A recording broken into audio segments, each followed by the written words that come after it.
Bonjour, oyo ezali page ya biloko ya koteka oyo babengi na nkombo ya Gertrude Moda.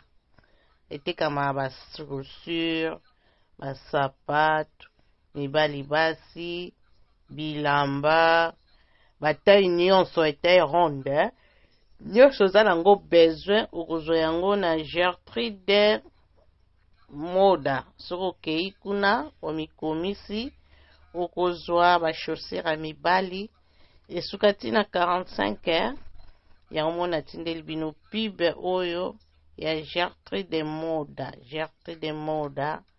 Bokende kuna bokomona nyonso eza kuna oyo bokolinga bokosepela na yango natieli bino video oyo ya bachaussure ya mibali eza na Gertrude Moda.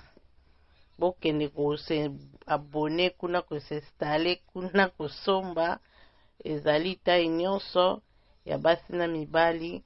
Onde natindi video pour des hommes ya mibali la Gertrude Moda ya biso yango. Chaussure nyonso kolinga okozwa yango na Gertrude Moda. Na merci beaucoup.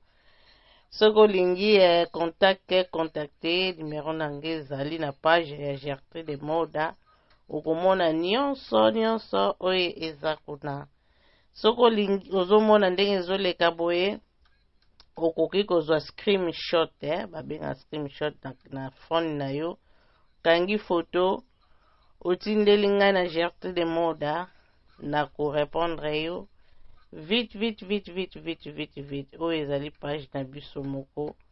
Tokota mpona kosomba biloko na Gertrude Moda.